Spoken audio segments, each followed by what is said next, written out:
એક કલાકથી આ પ્રકારે ધીમી ધારે વરસાદ વરસી રહ્યો છે, પરંતુ અમદાવાદમાં જે પ્રી મોન્સૂન કામગીરીના દાવા હતા મનપાના તે પોકળ સાબિત થયા છે।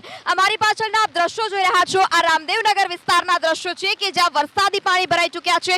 ઘૂંટણસમા વરસાદી પાણી આ રામદેવનગર વિસ્તારમાં ભરાઈ ચૂક્યા છે। અલગ અલગ દાવાઓ કરવામાં આવ્યા હતા, પરંતુ ઠેક ઠેકાણે આ જ પ્રકારના દ્રશ્યો છે જે જોવા મળી રહ્યા છે। અમદાવાદ શહેરમાં છેલ્લા 1 કલાકથી ધીમી ધારે વરસાદ, પવન પણ ફૂંકાઈ રહ્યો છે, પરંતુ જે વાહન ચાલકો છે તે વાહન ચાલકો પણ અત્યારે અટવાયા હોય તે પ્રકારના દ્રશ્યો સામે આવી રહ્યા છે। આપ જે રીતે જોઈ રહ્યા છો કે વાહન ચાલકો પાણીમાં જતા પહેલા થોડો વિચાર કરી રહ્યા છે કે તે લોકો આ પાણીમાં પોતાનું વાહન નાખશે, ત્યારબાદ તેમનું વાહન બંધ તો નહીં પડે ને। અત્યારે અમદાવાદ શહેરમાં જેટલા પણ વાહન ચાલકો રસ્તા પર નીકળ્યા છે, જે વિસ્તારમાં વરસાદી પાણી ભરાયા છે, આ તમામ જગ્યા પર આ જ સ્થિતિ જોવા મળી રહી છે। આપ જે રીતે વાહન ચાલકો જોઈ રહ્યા છો, તમામ લોકોની મુશ્કેલી હાલ અત્યારે વધી રહી છે। ત્યારે આ દ્રશ્યો રામદેવનગર વિસ્તારના કે જ્યાં વાહન ચાલકો પોતાના વાહનો પાણીમાં નાખતા પહેલા પણ ડરી રહ્યા છે।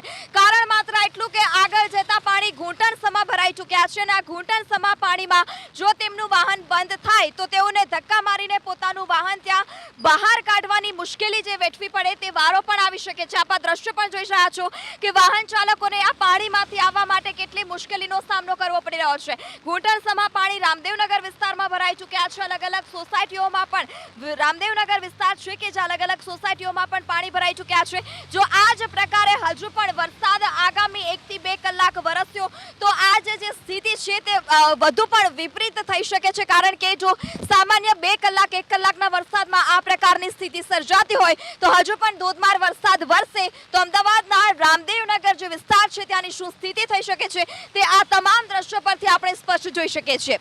કેમેરામેન નૈનેશ સાથે પૃથા પાટલાલ, એબીપી અસ્મિતા, અમદાવાદ। હવામાન વિભાગની આગાહીને પગલે અમદાવાદમાં સવારથી જ વરસાદી માહોલ હતો અને છેલ્લા 2 થી 2.5 કલાકથી આ જ પ્રકારે સાર્વત્રિક મેઘમહેર અમદાવાદ શહેરમાં જોવા મળી રહી છે। ગ્રામ્ય વિસ્તારમાં પણ આ જ પ્રકારે મેઘમહેર જોવા મળી રહી છે। ત્યારે અત્યારે હું આવી પહોંચી છું અમદાવાદના સત્યાગ્રહ છાવણી વિસ્તારમાં કે જ્યાં વરસાદી પાણી છે તે વરસાદી પાણી ભરાઈ ચૂક્યા છે। માત્ર 2 થી 2.5 કલાકના સમયમાં જો અમદાવાદ શહેરની આ પરિસ્થિતિ થતી હોય તો 5 થી 6 ઇંચ વરસાદ વરસે તો અમદાવાદ શહેરની શું હાલત થાય તે આ દ્રશ્યો પરથી સ્પષ્ટ જોઈ શકાય છે। મનપાના સત્તાધીશો હોય, અધિકારીઓ હોય, તેઓએ ફક્ત ને ફક્ત વાતો કરી છે કે તેઓ પ્રી મોન્સૂન કામગીરી કરી હતી, પરંતુ તે ફક્ત ને ફક્ત કાગળ પર કરી હતી, કારણ કે થોડા જ વરસાદમાં આ પ્રકારની સ્થિતિ છે। 5 થી 6 ઇંચ વરસાદ ખાબકે તો અમદાવાદ જળમગ્ન થતા થાય તો તે કહેવું અતિશયોક્તિ નથી।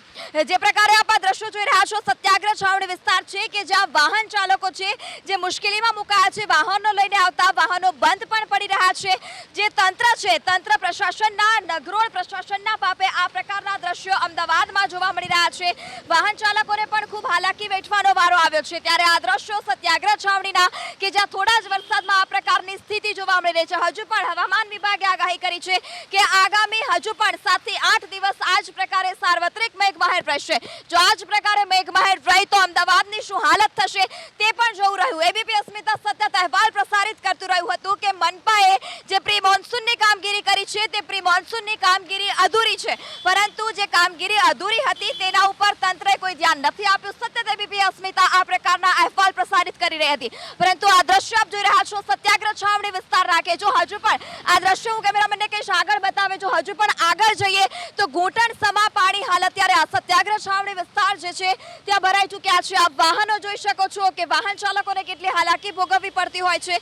2 વ્હીલર પણ બંધ થઈ જવાની ઘટના જે છે તે આ પાણીમાં જોવા મળતી હોય છે। ત્યારે આ દ્રશ્ય અમદાવાદ શહેરના કે જ્યાં થોડા જ વરસાદમાં આ પ્રકારની સ્થિતિ જોવા મળી રહી છે, ત્યારે તંત્ર, નગરોળ તંત્ર પ્રશાસને શું કાર્યવાહી કરી છે તેવા તમામ સવાલો હાલ અત્યારે સ્થાનિકો ઉઠાવી રહ્યા છે। કેમેરામેન નૈનેશ સાથે પૃથા પાટલાલ, એબીપી અસ્મિતા, અમદાવાદ।